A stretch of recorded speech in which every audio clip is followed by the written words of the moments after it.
Hello dear friends and dear students.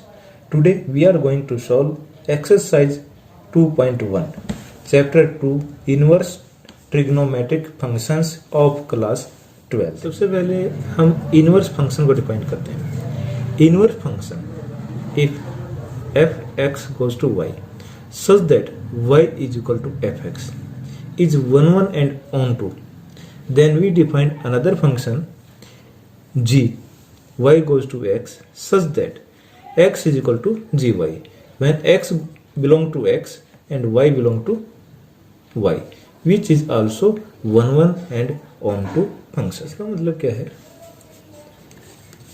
Domain of g equal to range of the f. g का domain f की range है और range of g की range domain of f. जी का domain f की range है और g की रेंज f का डोमेन है, तो हम इसको कह सकते हैं g is called inverse function, inverse of f, और इसको लिखा जा सकता है g is equal to f inverse. और इनवर्स ऑफ g इसके इनवर्स लगाएं तो ये क्या होगा? f का इनवर्स और उसका फिर इनवर्स. g क्या है? f इनवर्स है और इस g का फिर इनवर्स लगाएं तो डबल इनवर्स हो गया, तो ये हमारा f आ जाएगा. तो ये इनवर्स फंक्शन. अब हम कुछ फंक्शन लेते हैं इनवर्स फंक्शन और उसकी डोमेन और इनवर्स फंक्शंस, डोमेन और उनकी प्रिंसिपल वैल्यू ब्रांच के बारे में पढ़ेंगे. 11th क्लास में हमने पढ़ा है फंक्शन है हमारा साइन थीटा. इसका डोमेन था r, रियल नंबर, और इसका जो रेंज आती थी वो -1 to 1 आती थी. अब साइन इनवर्स में क्या हो जाएगा? वहां इसकी रेंज थी -1 to 1, अभी डोमेन हो जाएगा यहाँ -1 to 1. और इसकी जो प्रिंसिपल वैल्यू होती है -π/2 to π/2. अब कोस थीटा 11th में जो हमने पढ़ा था उसका डोमेन था r और रेंज होती थी -1 to 1. साइन की और कोस की रेंज और डोमेन दोनों का सेम था. अब रेंज थी -1 to 1, अब वो डोमेन हो जाएगा यहाँ -1 to 1 और इसकी प्रिंसिपल वैल्यू होती है 0 से π.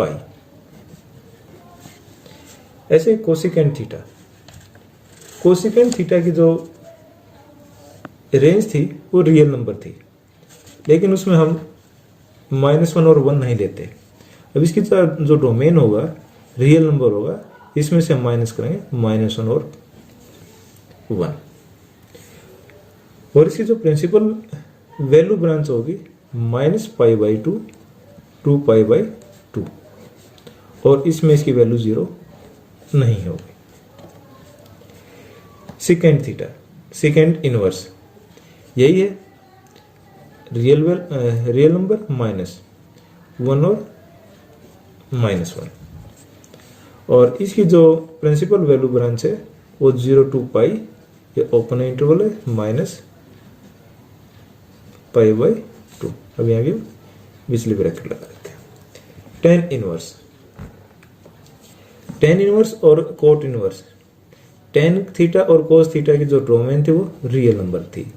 अब यहाँ इसका इनवर्स फंक्शन में क्या हो जाएगा? इनका डोमेन होगा, और यहाँ इसकी जो प्रिंसिपल वैल्यू ब्रांच है वो -π/2 to π/2 और इसमें है 0 to π. और इसके साथ साथ कुछ और इंपॉर्टेंट रिजल्ट हैं, हम उनको भी लेते हैं. Sine inverse 1/x is equal to cosecant inverse x. अगर जो ये फंक्शन हमारा एंगल है ये इनवर्स में है, अगर इसको हम ऊपर लेके आए तो हमारा ये भी चेंज हो जाएगा. साइन इनवर्स किसमें चेंज हो जाएगा? कोस इनवर्स में. ऐसे ही सेकंड है कोस इनवर्स 1/x. कोस हमारा सीकेंट इनवर्स एक्स में चेंज हो जाएगा। थर्ड है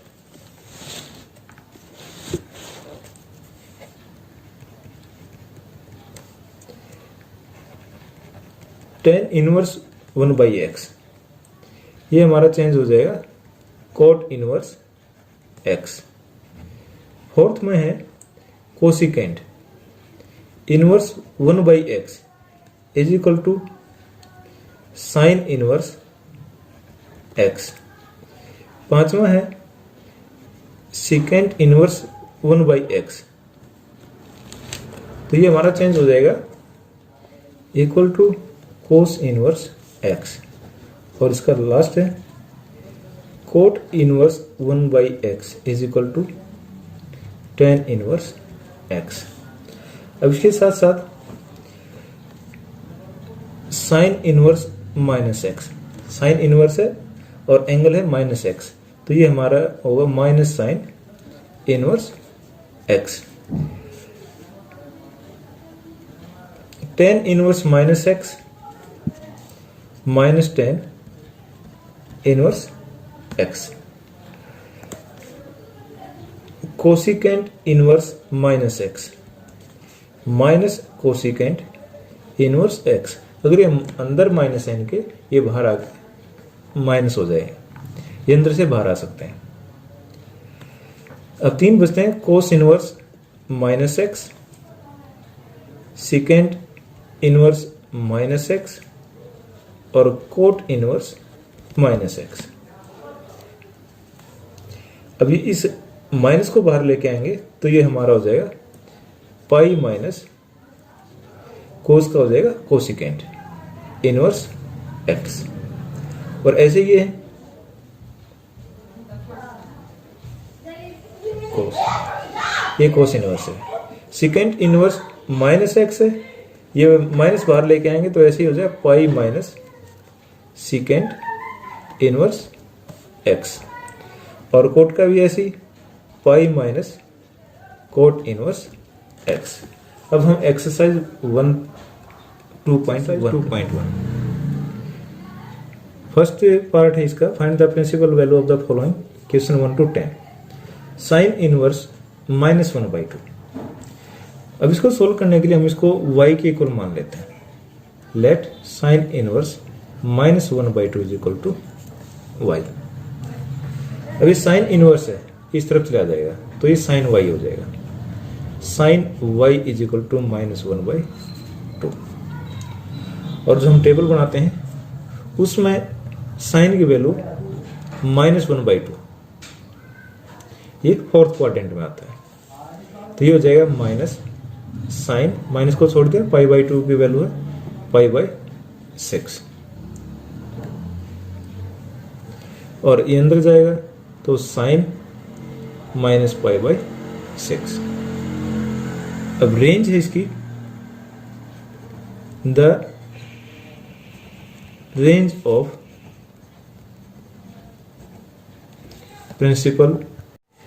principal value branch of sine inverse is equal to -π/2 to π/2।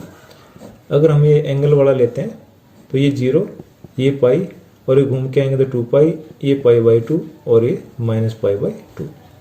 अब इसकी जो रेंज आती है प्रिंसिपल वैल्यू फंक्शन ब्रांच आती है, ये -π/2 to π/2 होती है।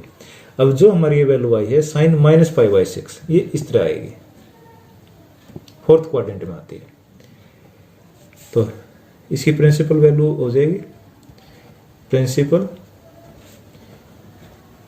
Value of sine inverse -1/2 is equal to -π/6। हमारी इस रेंज के जो ये है, इसके रेंज में हमारा आंसर आना चाहिए। सेकेंड, अब इसको कोस इनवर्स √3/2, इसको हम y के इक्वल मान लेते हैं। अब कोस इस तरफ जाएगा तो ये हमारा हो जाएगा कोस y इज इक्वल टू √3/2। और √3/2 कोस की वैल्यू होती है π/6, ये हो जाएगा कोस π/6। तो y की वैल्यू क्या आती है यहाँ से π/6, y is equal to π/6। The range of principal value branch of cos inverse की है 0 to पाई, 0 और पाई, ये है कोस इनवर्स की range.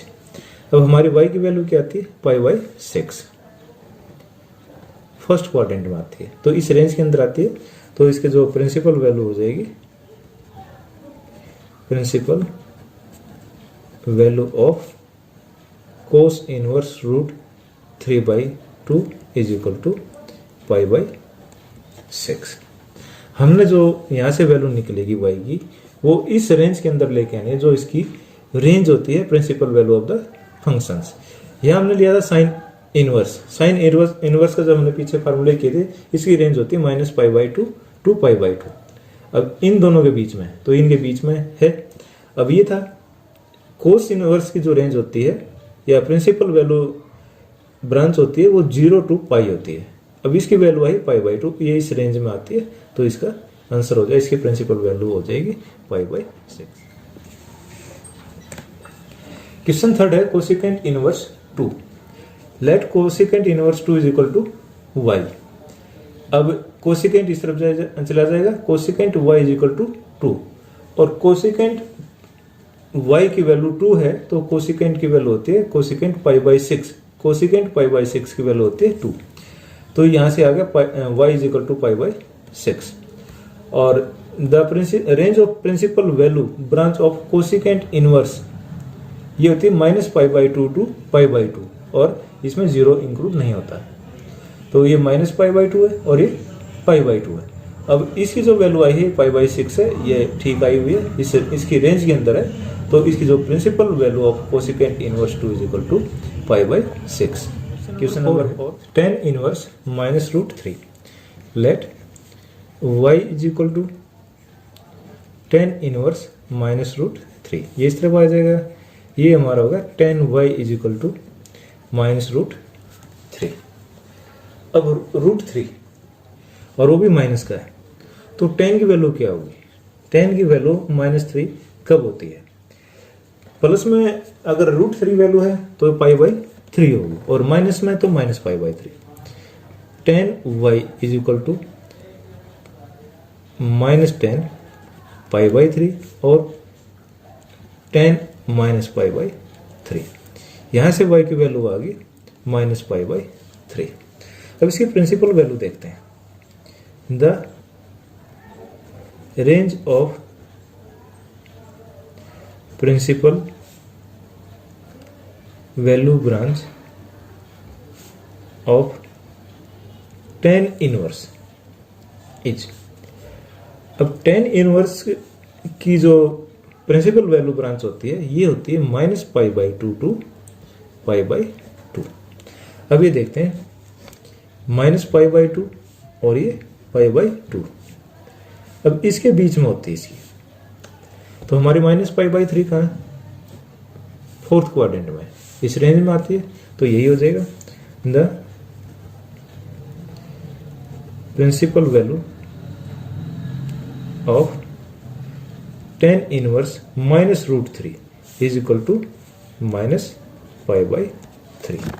Question number 5, cos inverse -1/2।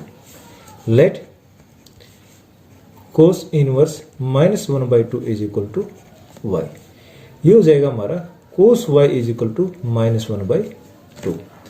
अब cos की y की वैल्यू निकालेंगे हम, तो इसके लिए cos, कितने cos की वैल्यू -1/2 होती है, यहाँ सभी पॉजिटिव होते हैं, यहाँ साइन पॉजिटिव होता है, यहाँ tan पॉजिटिव होता है, यहाँ cos पॉजिटिव होता है। फर्स्ट और फोर्थ क्वाड्रेंट में cos पॉजिटिव होता है, सेकंड और थर्ड क्वाड्रेंट में cos की वैल्यू नेगेटिव होती है।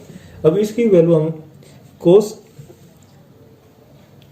y अगर 1/2 हो तो cos होता है π/3 और y की वैल्यू हो जाती है π/3। लेकिन अब ये -π/3 है, तो इसको हम सेकंड क्वाड्रेंट में लेके आएंगे। सेकंड क्वाड्रेंट फॉर्मूला लगाएंगे, cos π - theta is equal to -cos theta. अब ये हो जाएगा हमारा cos y is equal to cos π - π/3। तो यहां से y की वैल्यू आ गई 2π/3। अब प्रिंसिपल वैल्यू देखते हैं। The range of principal value branch of cos inverse ये होती है 0 to पाई, यहां 0 से लेकर पाई इसके बीच में। अब हमारी जो वैल्यू आई है 2π/3 वो आई इस पोजीशन में सेकंड क्वाड्रेंट में, तो यही हो जाएगी the principal value of cos inverse -1/2 is equal to 2π/3। Question number tan inverse -1, tan inverse -1 is equal to y, ये इस तरफ चला जाएगा तो tan y is equal to -1। अब tan की वैल्यू -1 कब होगी? +1 तो जब होगी जब ये tan π/4 होता है, और माइनस का अगर हम यहां देखें tan की वैल्यू फर्स्ट क्वाड्रेंट और थर्ड क्वाड्रेंट में पॉजिटिव होती है, सेकंड क्वाड्रेंट और फोर्थ क्वाड्रेंट में नेगेटिव होती है। और इसकी प्रिंसिपल वैल्यू ब्रांच देखें तो वो होती है -π/2 to π/2, तो हम इसकी वैल्यू फोर्थ क्वाड्रेंट में लेंगे। tan inverse tan y is equal to -tan π/4, और माइनस को अंदर ले जाएंगे तो tan -π/4, तो y की वैल्यू आ गई -π/4। अब y की वैल्यू -π/4, तो ये यहां हो गया। तो the principal value of the range of the principal value branch है -π/2 to π/2। ये -π/2 है, ये π/2 इसके बीच में है, तो ये बीच में है जो हमारा ये आंसर है, तो ये ठीक है। The principal value of tan inverse -1 is equal to -π/। Seventh question है secant inverse 2/√3। Let secant inverse 2/√3 is equal to y। अब सेकेंड इनवर्स को इस तरफ लेके जाएंगे, ये सेकेंड y 2/√3। अब सेकेंड किस सेकेंड की वैल्यू 2/√3 होती है? ये होता है सेकेंड π/6, तो y की वैल्यू आ गई π/6। अब the range of the principal value branch of secant inverse ये होता है 0 to पाई और -π/2। अब 0 से पाई है और हमारी ये वैल्यू आ रही है π/6 फर्स्ट क्वाड्रेंट में, ये ठीक है, इस रेंज में आती है। तो the principal value of secant inverse 2/√3 is equal to π/6। Cos inverse -1/√2। Let cos inverse -1/√2 is equal to y, और cos y is equal to -1/√2। अब वो पहले भी आया था, कोस है, कोस की वैल्यू -1/√2 है। अगर प्लस का 1/√2 होता है तो कोस 45 π/4। लेकिन अब हम इसको क्या करें, सेकंड क्वाड्रेंट में लेके आएंगे। कोस यहाँ दोनों में पॉजिटिव होता है, यहाँ दोनों सेकंड और थर्ड में नेगेटिव होता है। यहाँ लेके आएंगे तो इसको -π/4 लिखेंगे। यहाँ लिख देंगे -1/2 क्या है, cos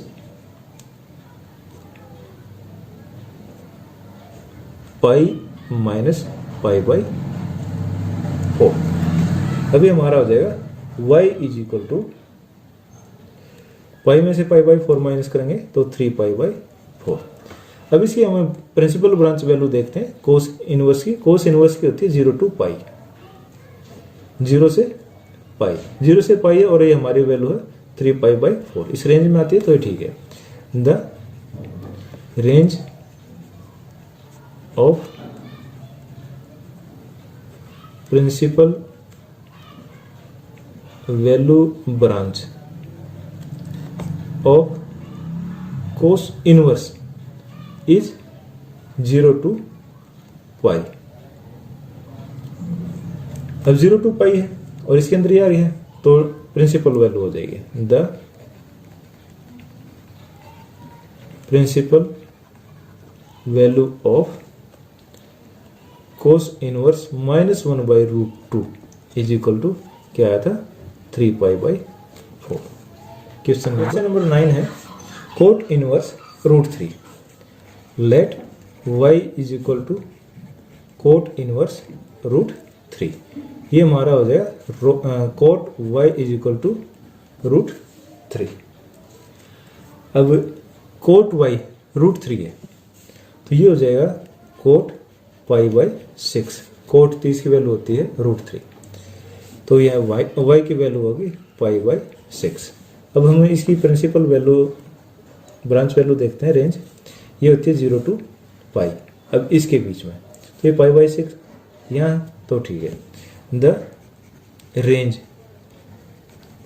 of principal value branch of cot inverse is 0 to pi. तो the principal value of cot inverse √3 is equal to ये pi by 6। Question, cosecant inverse minus √2। अब इसको y के इक्वल मान लेते हैं, तो ये हमारा होगा cosecant y is equal to minus √2, और कोसिकेंट y माइनस √2 है। कोसिकेंट √2 होती है कोसिकेंट पाई बाई 4। अब इसको हम अंदर लेके जाएंगे तो ये हो जाएगा हमारा कोसिकेंट माइनस पाई बाई 4। तो y की वैल्यू आ गई यहाँ minus pi by 4, minus pi by 4 fourth quadrant में आते हैं। अब इसकी जो रेंज होती है, the range of principal value branch of cosecant inverse, ये यही होती है minus pi by 2 to pi by 2, और इसमें जीरो नहीं होती। Minus pi by 2 to pi by 2, ये माइनस पाई बाई 2 और ये पाई बाई 2, यहाँ इसके बीच में होती है इसकी रेंज, और ये यहाँ है। तो इसकी रेंज में the principal value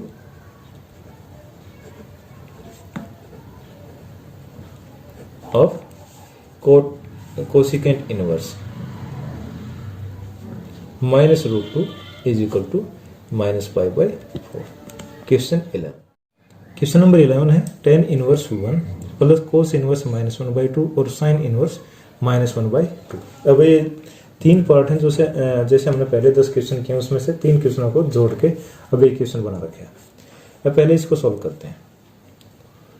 tan inverse 1 Sidhi value भी लिख सकते हैं, नहीं तो इसको y मान लो, और tan y is equal to 1, और ये हो जाएगा tan पाई बाई 4, और y की वैल्यू आ गई पाई बाई 4। अब इसकी जो प्रिंसिपल वैल्यू ब्रांच होती है tan की, ये होती है minus pi by 2 to pi by 2। ये tan पाई बाई 4 है, ये इसकी रेंज में आता है यहाँ, तो y की वैल्यू क्या होगी पाई बाई 4, और यहाँ लिख सकते हैं tan inverse 1 is equal to pi by 4। अब सेकेंड लेते हैं, लेट कोस इनवर्स -1/2 y मान लो, और cos y is equal to -1/2। अब कोस की वैल्यू -1/2 ये होगी कोस पाई माइनस पाई बाई 3, ऐसे लिख सकते हैं, नहीं तो कोस माइनस कोस पाई बाई 3, और ये माइनस कोस पाई बाई 3 है, तो ये पाई माइनस पाई बाई 3 हो जाए, ये होगा कोस 2 पाई बाई 3। यहाँ से वैल्यू आ गई 2 पाई बाई 3। अब जो कोस इनवर्स है, इसकी प्रिंसिपल वैल्यू ब्रांच होती है, ये होती है 0 to पाई, और अब यहाँ हमारी आई है 2 पाई बाई 3, ये इसी रेंज में है। तो यहाँ से क्या हो जाएगा, कोस इनवर्स -1/2 की वैल्यू क्या होगी, प्रिंसिपल वैल्यू सी 2 पाई बाई 3। अब थर्ड हमारा साइन इनवर्स -1/2। अब इसको हम y मान लेते हैं। अभी हमारा हो गया sine y is equal to -1/2। अब देखो साइन -1/2 है, तो साइन इन दोनों में पॉजिटिव होता है, नेगेटिव इन दोनों में होगा, तो हम इसको फोर्थ क्वाड्रेंट में ले लेते हैं। और जो साइन की ब्रांच वैल्यू होती है minus pi by two to pi by two. तो यहाँ इसकी फोर्थ क्वाड्रेंट में इसकी वैल्यू ले लेते हैं। तो ये हो गया कोस, साइन है साइन, और 1/2 वैल्यू होती है इसकी पाई बाई 6, तो माइनस पाई बाई 6। तो यहाँ से y की वैल्यू आ गई माइनस पाई बाई 6। y की वैल्यू पाई बाई 6 है, तो ये हो गया हमारी sine inverse minus 1/2 is equal to minus pi by 6। अब इसमें जो ऊपर जो हमारी स्टेटमेंट है tan इनवर्स 1, उसमें वैल्यू पुट कर देते हैं। tan इनवर्स 1 और cos inverse minus 1/2 plus sign inverse minus 1/2। अब जो तीन वैल्यू हमने निकाले हैं, तीनों वैल्यू इसमें पुट कर देते हैं। tan वाले की वैल्यू आई थी पाई बाई 4 प्लस, अब कोस वाले की आई हमारी ये पाई बाई 4 है, ये 2 पाई बाई 3 है, और ये माइनस पाई बाई 6 है। यह एलसीएम आ गया हमारा 12, 4 3 जा 3 पाई प्लस 3 4 जा 8 पाई माइनस 2 पाई 11 और 9, ये हमारा हो गया 9 पाई बाई 12, 3 3 जा 3 4 जा, तो ये हमारा हो गया 3 पाई बाई 4। ये हमारा आंसर हो गया। Question number cos inverse 1/2। अब cos inverse 1/2 is equal to y, cos y is equal to 1/2।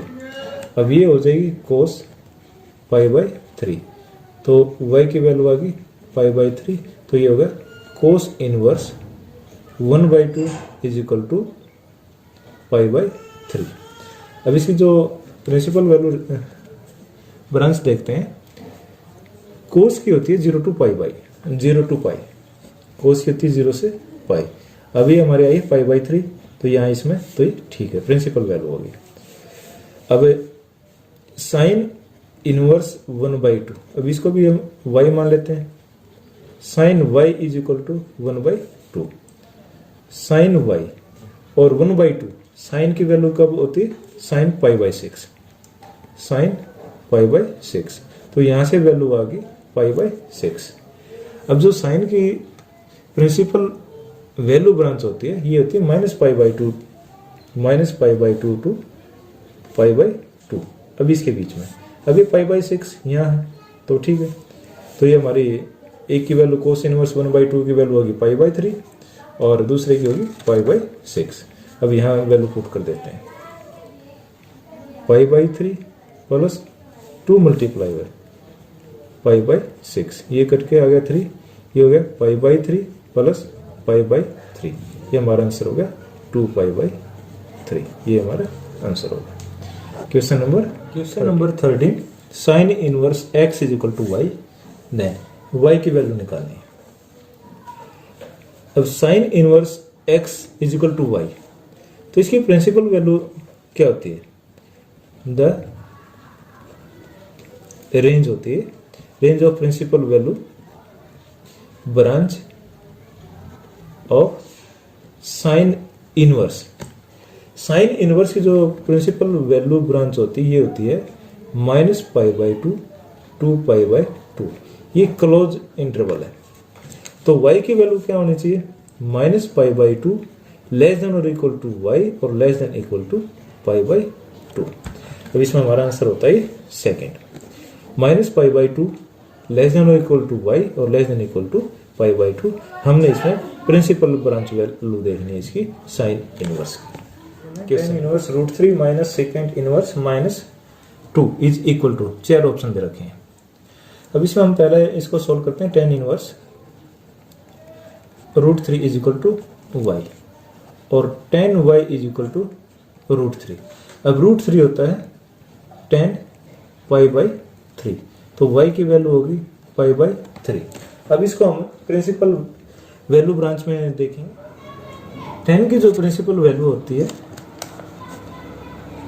Minus pi by 2 to pi by 2, और ये वैल्यू आई है हमारी y की पाई बाई 3, तो इसकी रेंज के अंदर है, तो ये हमारा ठीक है। अब सेकंड पार्ट देखते हैं, secant inverse minus 2 is equal to y, और secant y is equal to -2। अब y की वैल्यू निकालनी है। सेकेंड y इक्वल टू -2 है। अब सेकेंड का क्वाड्रेंट देखें तो सेकेंड और थर्ड क्वाड्रेंट में सेकेंड नेगेटिव होता है। अब इसकी वैल्यू होती है 2 अगर सेकेंड थीटा π/3 π/3 पे ये इसकी वैल्यू 2 होती है, लेकिन अब ये क्या -2 है, तो अब यहाँ लेना पड़ेगा। तो ये हो जाएगा थीटा माइनस π/3। तो ये होगा हमारा सेकेंड थीटा माइनस π/3। तो ये y की वैल्यू आ गई 2π/3। अब प्रिंसिपल डिफरेंस वैल्यू में देखें तो सेकेंड ये होता है 0 to π और इसमें π/2 ये माइनस होता है, ये नहीं होता इसमें। तो 0 से π तक। अब ये 2π/3 है तो ये हमारा इस रेंज के अंदर आता है, तो ये ठीक है। अब इन दोनों की वैल्यू ये हो जाएगा हमारा tan इनवर्स √3 इक्वल टू π/3 ये मान रखा था, और ये हो जाएगा हमारा सेकेंड इनवर्स -2 इक्वल टू 2π/3। अब यहाँ वैल्यू पुट कर देते हैं इसमें π/3 माइनस 2π/3 एल्शियम 3 पाई माइनस 2π ये हो गया -π/3। ये हमारा आंसर आता है। और -π/3 कहाँ है? Second part. तो second option is correct answer. तो हमारी एक्सरसाइज 2.1 कंप्लीट हो जाती है। अगर वीडियो पसंद आए तो please subscribe the channel, like and share the video. Thank you.